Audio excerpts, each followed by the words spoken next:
سامعین محترم، وہ لوگ جو 10 تولہ سونا دے رہے تھے، 1 تولہ سونا دے رہے تھے، 20 تولہ سونا دے رہے تھے، 50 تولہ سونا دے رہے تھے، وہ کہاں ہیں؟ دکھتے ہیں؟ اے لوگوں متوجہ ہوں، آنکھیں کھولیں، یہ فراڈ بازیاں ان سے جان چھڑوائیں اور کنارہ کشی کریں۔ یہ لوگوں کے مالوں پر، لوگوں پر اور بہت سارا نقصان میں ہیں، نقصان کرتے چلے جا رہے ہیں۔ آپ ان کی طرف متوجہ کیوں ہیں؟ دین اسلام کی طرف آؤ، دین اسلام کی طرف متوجہ ہوں اور اسی کے ساتھ تجارت کریں۔ یہ منافع بخش تجارت ہے، اسی میں فائدہ ہے، اسی میں کامیابی ہے، اسی میں فلاح ہے، اسی میں راحت ہے، اسی میں سکون ہے۔ سب چیزیں یہاں ملتی ہیں۔ دین اسلام نے جو سبق دیا ہے اس میں برکات ہیں، اسی میں فیوز و برکات ہے، اسی میں رحمت ہے۔ اور جو بندہ دین اسلام کی طرف راغب ہو گیا ہے وہی کامیابی منزلیں طے کرنا شروع کر دیتا ہے اور اس کے راستے آسان ہو جاتے ہیں اور اس کے گھر کے اندر سکون آتا ہے، اور وہ بندہ راحت و سکون کے اس راحت و سکون کے اندر داخل ہو جاتا ہے، وہ قلبی سکون پاتا ہے، گھر کا اطمینان لیتا ہے۔ اور جو لوگوں کے ساتھ دھوکہ بازی کرتے ہیں وہ کبھی کامیابی کی منزلیں طے نہیں کرتے۔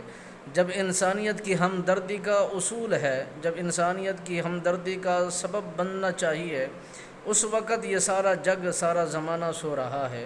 اب اس وقت وہ 10 تولہ، 100 تولہ، 50 تولہ سونا دینے والے بیدار کیوں نہیں ہیں؟ وہ نیند کیوں کر رہے ہیں؟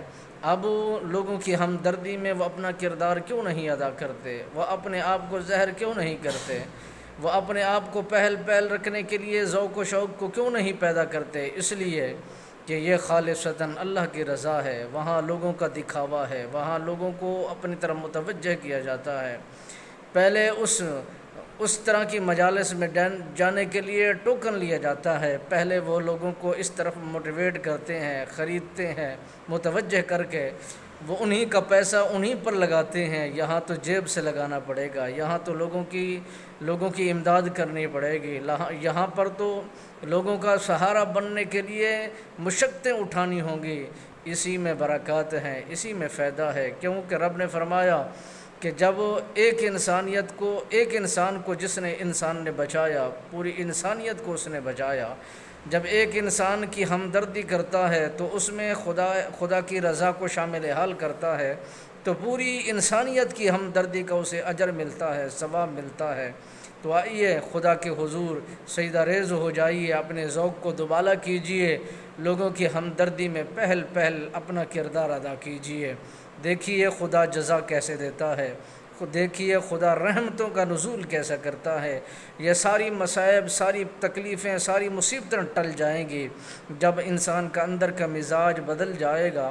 انسان پاک صاف ہونا، خالصتاً منافقت کی چال کو چھوڑ کر خالصتاً اللہ کی رضا کی خاطر جب کام کرنا شروع کر دے گا تو رب العالمین اپنے بندوں پر رحم بھی کرے گا، فضل بھی فرمائے گا، کرم بھی فرمائے گا۔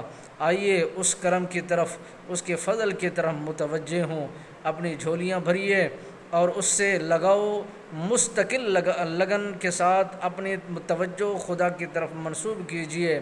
اور خدا اپنے بندوں سے بے تحاشا پیار کرتا ہے، محبت فرماتا ہے۔